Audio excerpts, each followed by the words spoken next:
Hello and welcome to the Swim Brief. I am Chris DeSantis. I am joined by a slightly bewildered looking Eric Weichen. We are trying out a new podcasting platform today. So once again, even though nobody after my request last week gave any feedback whatsoever on our video, probably because it was no different than it had been for a long time. But anyway, if you're listening to this, please give some feedback on the video and audio quality. I really appreciate that. I am trying to find a better platform for doing that. Right off the top, a couple things I want to say. You can go ahead and follow ChrisD_coach on Instagram. That's my new Instagram feed that's featuring mainly positive psychology based content. And some of what we're going to discuss on this podcast is probably also going to find its way over there, and probably some clips from this as well to, entice a few extra people into listening to this full thing, to have people come over here. Also want to say this podcast brought to you by Jersey Wahoos, who provided the mics and headsets, or headset for me, I should say. No mics for the guys, but also gives me time during working hours to record this. We are a silver medal, crossing our fingers, hoping to maybe be better than silver medal USA Swimming Club here, as they announce those club excellence results within the next month. Eric, you're here. Are you sorted? Are you comfortable with what's going on in your? Yeah, I just getting used to it. I turned my camera off and on, and you came back. So for the first 2 minutes, You were just the letter C. Okay. Well, hopefully, I have seen you consistently the entire time.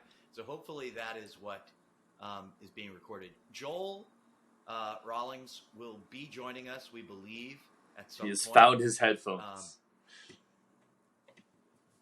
Yeah, and I'm hoping that he makes, an introduction where he just sort of comes in and, just starts talking in the middle of one of the rest of us talking for maximum awkwardness here.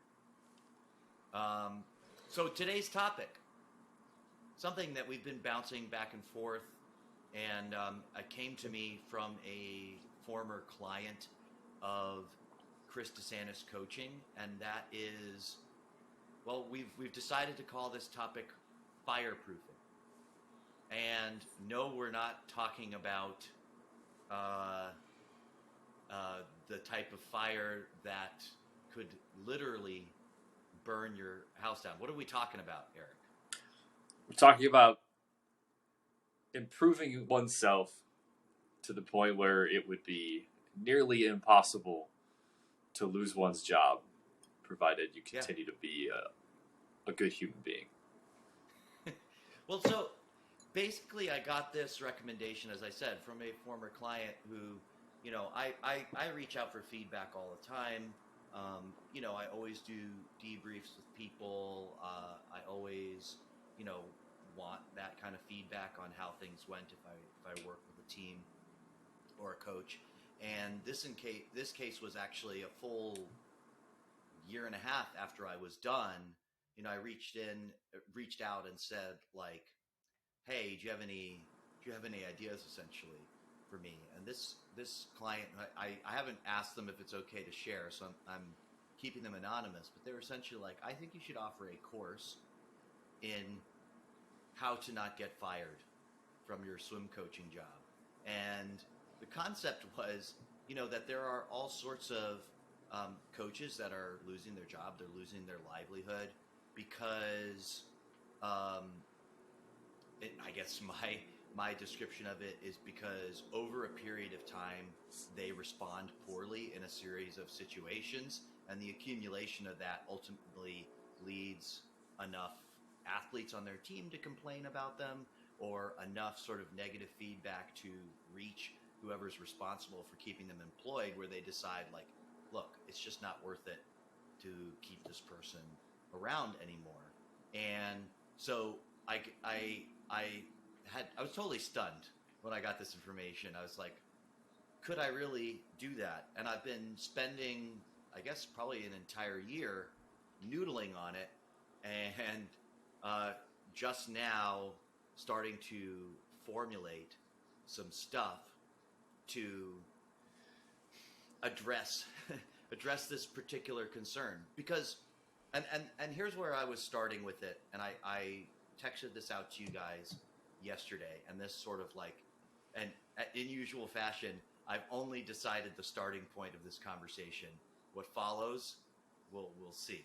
We'll let it flow organically. But I was thinking about, I was thinking specifically about this concept, right?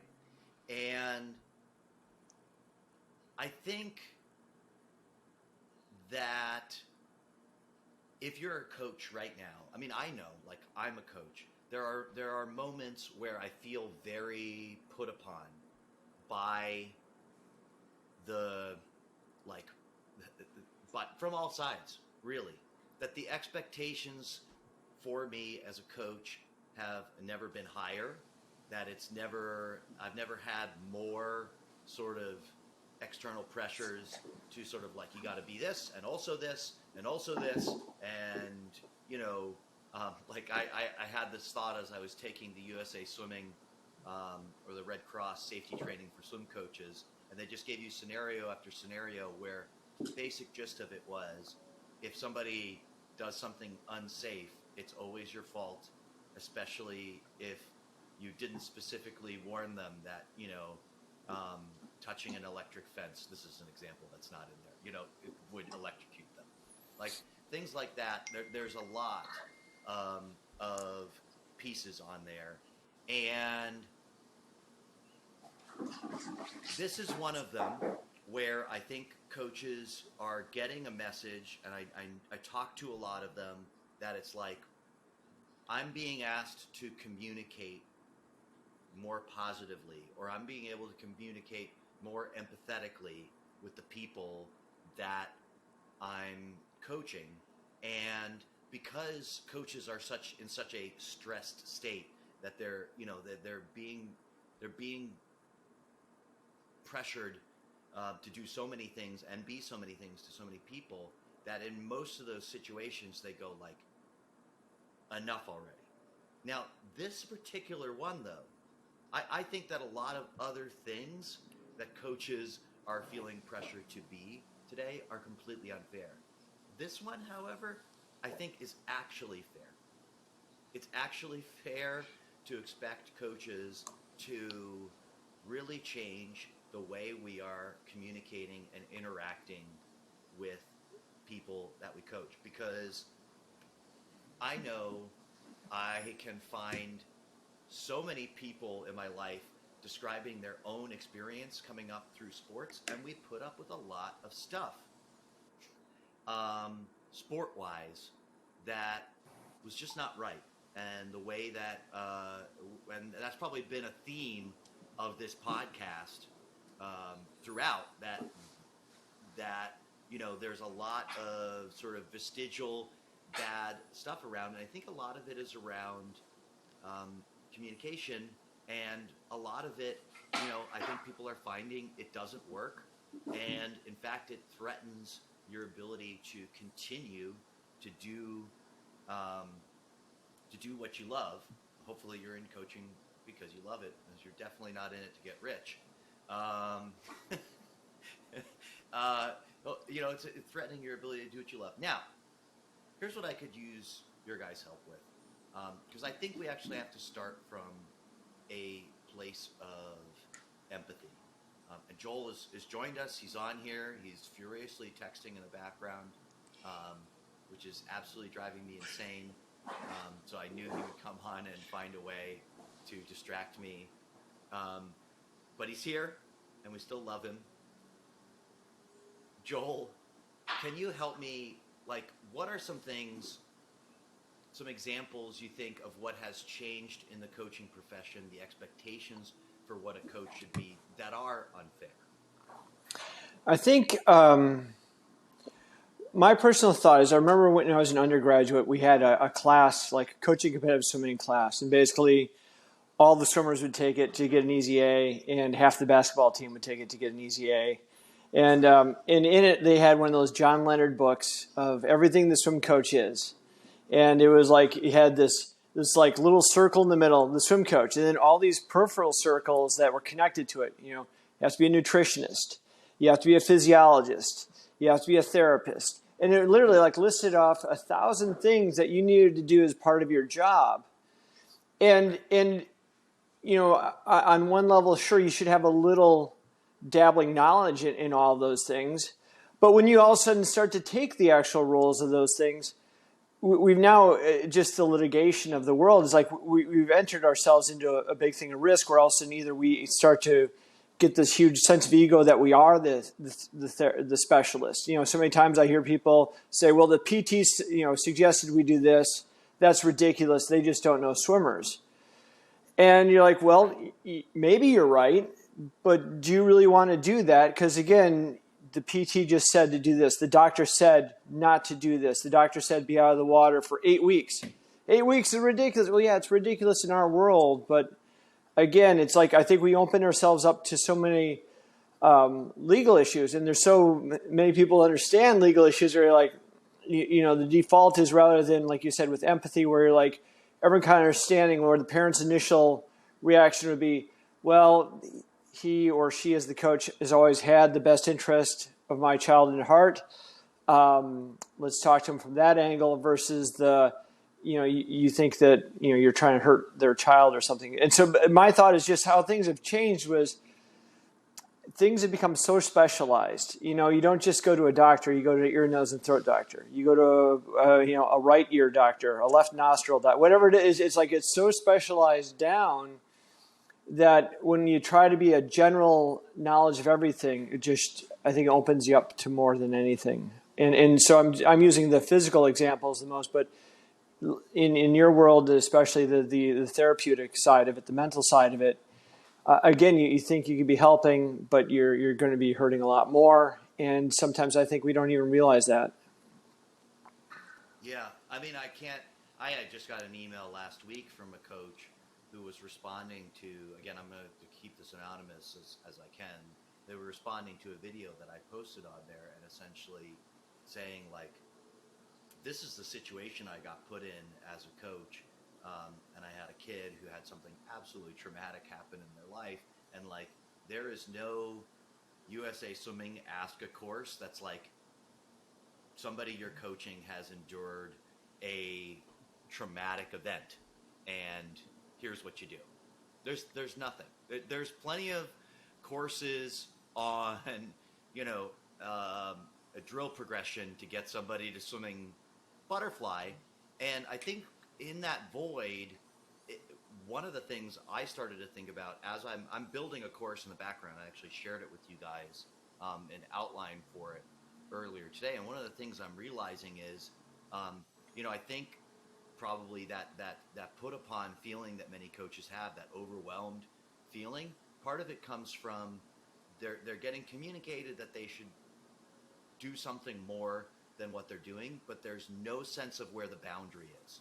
So yeah, like you could interpret, hey, I've got to be a therapist, essentially. Like if somebody comes to me and they're dealing with something, I've got to be able to sit down with them for an hour and talk it through with them and like help them, to take like concrete steps in their life to move forward. Eric, I mean, as you listen to this, and you've been on the outside looking in here a little bit on the coaching world, but what are some things you see that have changed in the coaching profession that you think maybe are a bit unfair?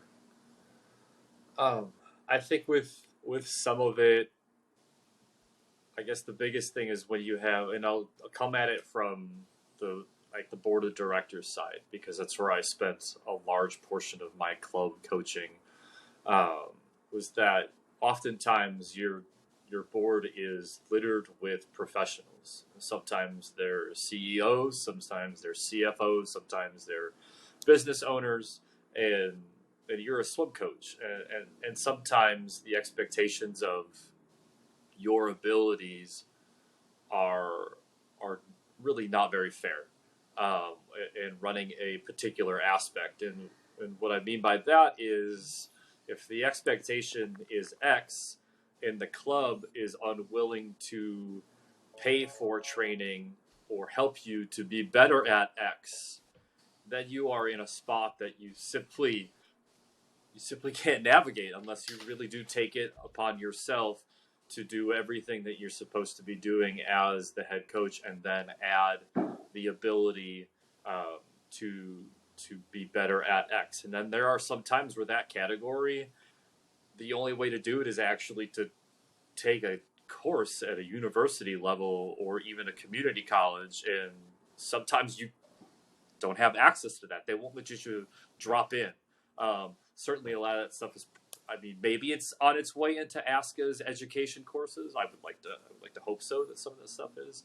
But just in terms of that particular question, yeah, I think that's really where I see it, is be better at this, but you go ahead and figure out how you're going to be better at this. And you have to be better at this before the end of the short course season. Otherwise, your reviews that come through will show that you're not invested. I think one of the things you said to start with was what's unfair.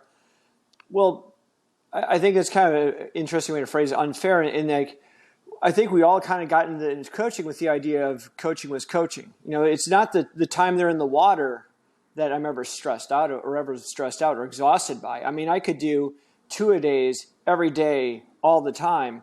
That wasn't the issue. It was the other stuff that comes on top of that. And so it's not really unfair. It's just either we didn't understand that was part of the deal, or maybe it's on us in that we started opening that up instead of just being like, listen, just swim or don't swim. But, you know, that's the thing, is like when we try to take on more roles. Like I remember working the NCAA once. Everyone had gone home for one of the breaks. I can't remember which one. It was raining hard. This kid's car broke down. Grandmother had died. Needed to get to the funeral. There's only so many flights out that day. And NCAA rules was like, you can't drive that athlete. You know, there's no one else on campus. She has no other friends. She didn't call me because, again, it's one of those things. You can't. That's when you get exhausted. Is dealing with the. Right. This isn't 10-100s on 130. I know how that runs. I don't know how to navigate an NCAA rule of this. Or once, even more serious, when I was at a university, in the middle of the day, one of the recruits called, a very good recruit we had, and so like, well, this is weird, at 1 o'clock, told me about how she'd been sexually assaulted by her boyfriend the night before. I'm like, why? You know, and one of those things where all of a sudden, A, it's just like, oh my God, I don't know how to deal with this. B, it's like all of a sudden it started to kind of weigh on me that not only do I not know how to do this, like I felt so bad for the kid because like you're calling a stranger. I've never met you. You know, we've talked on the phone a few times, and I'm the one person that you feel like you can bring this up to. And then 5 minutes, you know, the AD comes and knocks on the door because I had to give a speech in front of, you know, faculty and things like that, presenting the start of our season, some low intensity kind of speech deal. And it's like one of those where you're like, oh my gosh, I how do you compartmentalize that? And again, that wasn't like anything you can prepare yourself for or train for. And again, is that unfair? It's like, well, no, you have a relationship with someone, anyone, whether you have them on your team or in this case, recruit. It's not an unfair thing. It's just you have a relationship. That's part of the thing, is there's going to be a whole myriad of things that come with just being a part of someone's life. Yeah, and I think I'm thinking of as you're saying that, Joel, what I think is going on with a lot of people who run into trouble. It is their behavior, quote unquote, on the pool deck or adjacent to the pool deck. But if we were to really think about what it is, it's the stress from being off. It's the stress from being off the pool deck. Yeah, this is good. That the stress from being, Joel had a bit of a something fell down in the background. It's the stress from being off the pool deck that then they carry with them when they step on the pool deck, and some interaction that if you took it in isolation, they would be able to handle in amazingly. All of a sudden, they're not handling it amazingly. Right? Yeah. They're handling it much less than amazingly because they're anybody at the end of their rope, is not going to be at their best. And I think that a lot of coaches find themselves in that situation when on a daily basis. Because it's interesting, I'm mixing analogies here, but I always think of, especially head coaches of teams, are, we talked about fireproofing. They're kind of like firemen in many cases, that they're just running around like, oh, there's a crisis here, and I'm going to run, and put out that fire. And the second, they maybe while they're putting out the other fire, another one, and they could just spend all day, every day, running around reacting to various sort of crises.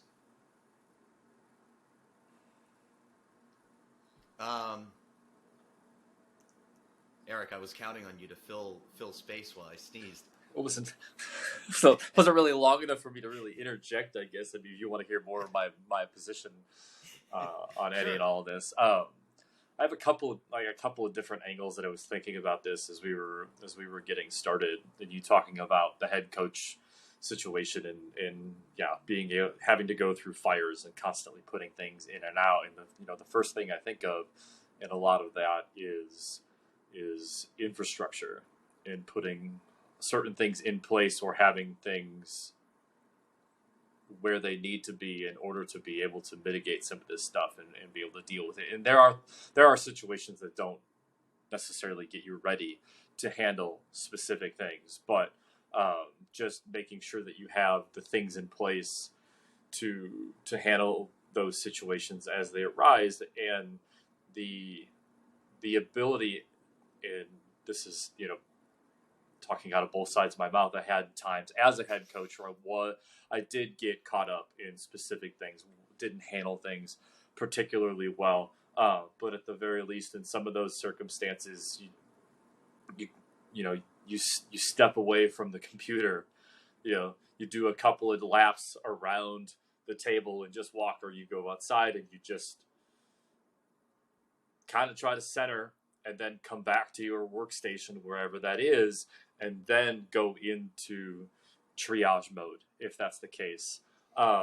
So when you talk about a lot of that stuff, do you have, are you doing the things necessary to make yourself or put yourself in a place to be successful when those situations arise? And not everybody necessarily thinks about it. They instantly go into the solve the problem right now. It's like, well, right. To quote somebody that we both know in my world, and I love this quote because it helps me slow down a bit, is that shared the phrase with me when I first started my job with Speedo, is like, remember, it's just bathing suits. There's right. nothing in my world really getting super upset, crazy about, because at the end of the day, it's just bathing suits. Now, that's separate from championship season and making sure people have the right suit at the right time for the big meet. But outside of those specific areas, it's like, it's just, so it's like when you get something that gets thrown into your face and realizing that there's nothing you can do in the next 30 seconds that's going to solve that problem. There's a lot you can do in the next 30 seconds that's going to make that problem a whole lot worse. So just by stepping back, and the other thing that I was thinking about before getting into this, and there are certain things that you talked about using, you use the term unfair, and then just thinking about all the other things that I've seen or have heard from coaches as a rep, as a fellow coach, people uttering the phrases, I'm just a deck coach. I'm on the wet side. The dream, right? That's what everybody wants. Fine. There are a couple of those people. One, they're retired volunteers. North Thornton was one of those at Cal for a long time, just a deck coach. But specifically head coaches, talking about fireproofing yourself, that's really the position we're talking about with all of this, is that head coaching position. Right. I feel a lot of it, we could essentially break it into what would be like AA in the 12 steps. like, the first step is like admitting that you don't have all the answers and that you have things that you need to work on, and that you have to admit that you have a problem, because any one of us isn't great at everything. So Yeah. just bite the bullet, set your ego aside, and be like, this is what I need to work on, and then try to find the resources in the coaching world, or maybe if somebody in your board can help you as an aside. Just, I guess, really that vulnerability thing, just acknowledging that you don't have it all figured out, is the first step to fireproofing yourself. Right. Yeah. So, hey, does my audio sound any better? No, it's Did, clear. try to You mess also have with to keep in mind that I have really bad hearing, so even at full volume, sometimes it's a bit thin. That's why it's good to get your feedback, Eric. I have been futzing with a couple of settings in the background. Again, Making sure your everybody bear with podcast us is as we're- ADA approved. Yeah. So I guess this is a good time to segue into, like, hey, what does this fireproofing actually look like? And so I entitled the first course that I'm working on currently, and I'm also developing this stuff internally for Wahoos, because I just generally think if nobody else outside is interested in doing this, that it will be good internally, no matter what. That it'll be extremely valuable. I called it emotional regulation for coaches, because I think that is really the cornerstone skill that we're talking about. And I think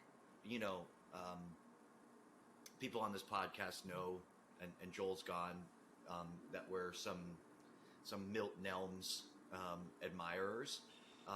He told me something really brilliant about what I'm about to say once, which is if you're talking to anybody and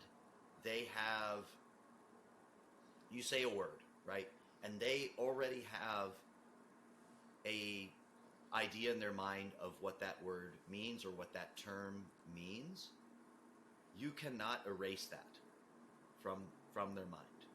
This is one of the reasons why he uses a lot of weird words for what he's doing, simply because his theory is, it'll help you to remember it and not remember something he doesn't want you to remember, because anytime you hear a term you've already heard, you're going to recall that information you had. So I know when I say emotional regulation, like, a lot of stuff pops into people's minds, and it's not necessarily what I think of as emotional regulation. And I know this from talking to people one-to-one, trying to teach them about emotional regulation. There's a sense of that term that people go like, I've got to get my emotions under control. And I think the core message of my course is that you cannot control your emotions, not directly at least. So if you were like, in your analogy, if you were to extend it to the first step of this, the first step of working on your emotional regulation would be to understand that you cannot, in fact, directly control your emotions. That you will have, all of us will have any number of situations throughout our day, throughout our week, our life, and those situations, like, will trigger an emotion in us that, and the neuroscience of that is that it's taking place in a part of your brain that you're not conscious of. So how can you, it'd be like me trying to directly control your emotions would be like me saying, like, I want you to, control all your dreams. Like, you can't get into your unconscious and just dictate 100%. Now, we might be able to influence what's in your dreams, right? We might be able to influence the unconscious mind, but you cannot just, like, if you try to go head on with your unconscious mind, you're going to lose. And you're going to be very frustrated because you're going to keep thinking to yourself, well, why can't, like I'm doing X, Y, and Z because I'm reacting emotionally. Maybe if you're mature enough to even recognize that, right? I guess that's its own thing. But if you're mature enough to recognize that, you still you could still perpetuate because you go like, why can't I get my emotions under control? And you could be trying to accomplish the wrong goal in that respect. Does that make sense? Yeah, it does. It does. No, I get it's good. It's tough because I know that having been going through therapy, but sometimes it's good to just hear those explicit phrases and words. Yeah. Like Yeah, and this is again I am very clear about this and everything that I do. Like I am not a trained mental health practitioner, so I come at this not from the angle. I've been in therapy for a lot of years, so I'm sure that I have practiced a lot of what I'm talking about with somebody else. But this is not necessarily meant as a therapeutic intervention. It's meant more as I would say, like an internal process intervention. Like coaches, it's still buzzworthy to talk about the process, right, Eric? Or is that so 2015? Trust the process. No. It's all it's an all day, everyday thing in the swimming world. You should know that by now. Nothing dies. It's never going to go out of fashion. Not even swimming with tights after your first taper. Do people still do that? Oh yes, they do, Chris. No, come on. Yeah, I've not seen that. I've seen it on a couple of visits. I thought that went away with shaved heads. Nope. Remember shaved heads? It is also alive and well in the south side of Milwaukee. What? It's like a time capsule. Oh my God. Well, anyway, people still talking about the process all the time. And then, so the suggestion here is actually as a coach, your internal process is extremely important. One of the things I've realized, because I I have trouble with my executive function. I have a lot of trouble organizing myself. Well, it turns out that being organized really helps you to emotionally regulate and be positive in a lot of situations, because positivity doesn't come naturally to you. Something we talked about on a previous podcast. But positivity doesn't come naturally to you. So you actually sort of need to make a plan, or your plan will be, I go and just sort of react impulsively to everything, and I get really upset and do stuff I regret later. So part of this is about, as I said, learning to identify what situations are, and I use a buzzword that I think a lot of coaches probably really dislike, depending on your age. I want to say the over-under is about, 40, 45 for liking versus disliking this term, but the word trigger, right? Emotional triggers. I think, again, when I think of associations that people have that in my mind, I think of, especially a lot of people in my position, being like, we didn't have triggers when I was growing up, and I guess that means that people didn't have emotions back then. I don't know. Why? I don't. Why is it that you threw that chair at practice that one day then? Right, and that concept in itself, just understanding, demystifying that term, and just being like, no, it's just a way of describing that various situations provoke an emotion in you. And by the way, if we go back to the beginning, that's not something you can control. Now, does that mean that the behavior that follows from the emotion is unchangeable? Absolutely not. Right? Just because, to use your example, just because you're angry doesn't mean you can't, and I think people sometimes think this, you can't go well, I was triggered, so I threw the chair across the, but I was triggered. That's like claiming temporary insanity. Right. And people are running into situations where they're being informed about triggers, and they think like that's just like that. I think they get mad because they're thinking like this is just being used to excuse whatever behavior this person is engaging in, and like maybe as as a coach trying to intercede and change that behavior, but like that's not what it is, man. It's not about excusing. It's about explaining things, because if we actually explain what is going on and actually can understand what is going on, then we can do something about it. Right? That's basic science. Like, if we understand that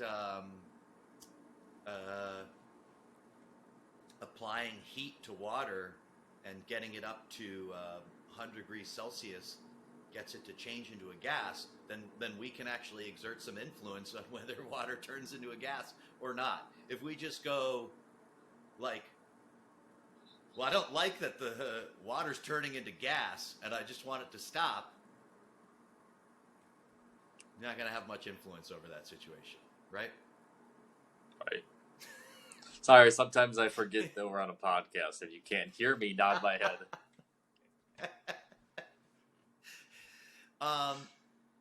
I guess at this point, I don't want to give like the full course away. I don't think I've come close to doing that, but I don't know, Eric. I mean, do you think that there is a place for this? And I guess one of the key things that I'm looking for feedback on is, I think a big challenge to doing work like this with people, and I can see it especially with coaches, and you very astutely point out head coaches, is that you're gonna have to like work through some stuff. You're gonna have to share some stuff in the process of learning this. And I'm thinking of like a Zoom call maybe with 15, 20 people on it.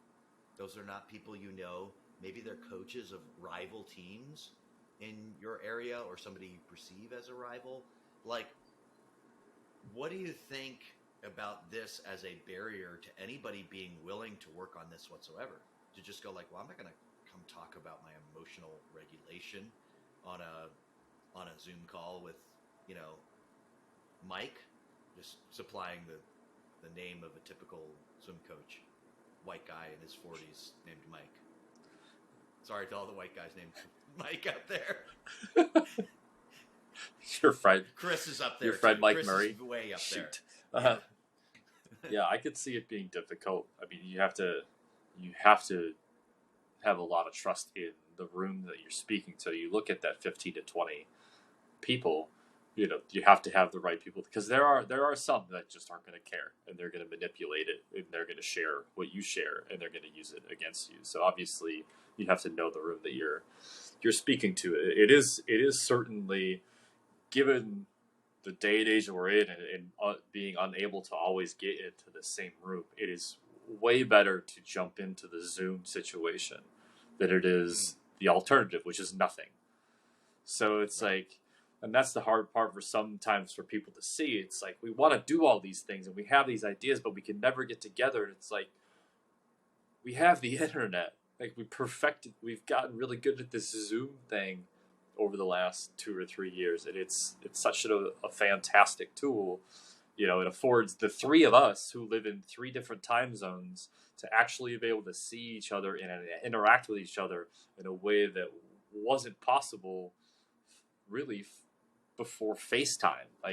So it would just be, right. Yeah, you would just have to call each other. So we have to do a conference call. Remember conference calls, God. Eric? Oh, don't. I can't. I used to do, not in the recent past, I guess not that recent, now that I tell the story. I used to have to do a conference call because I was 1 year chairman of the College Swim Coaches Association top 25 polls. We would have 6 people on a conference call, and you just have these awkward pauses. Anyway, back to the topic at hand. Assistant producer Trevor. He's an assistant producer because he only appears sporadically on the pod, and in fact, he was meant to come on today, Trevor, but we'll get you next week to do our top junior swimmers of all time. But I'll preview that at the end. Producer Trevor's idea was, what if, like for instance, if you take a 6-week course, what if you did 3 weeks of it in a big group setting, but essentially it was mostly about learning the overview of all the information you were going to try to apply. And then when you got to like the homework piece of it, where you were having to communicate about your own situation, that essentially went offline and then just like one-to-one with me. Do you think that addresses that? Would that work? I think that would be good, because there is a need to better handle the front end of it, and getting some of the basics. But as a lot of the science has shown, the most, when work is done the best, when I talk about like brainstorming, quote unquote, and doing a lot of this stuff, it's best done really in isolation, and then coming together and then having that conversation and then that collaboration and vetting those ideas. So yeah, it only makes sense that you have the springboard into it together. Everybody feels a little more comfortable with the idea that they're not the only ones, and then going back and then doing this work, and then coming forward and working with you. So,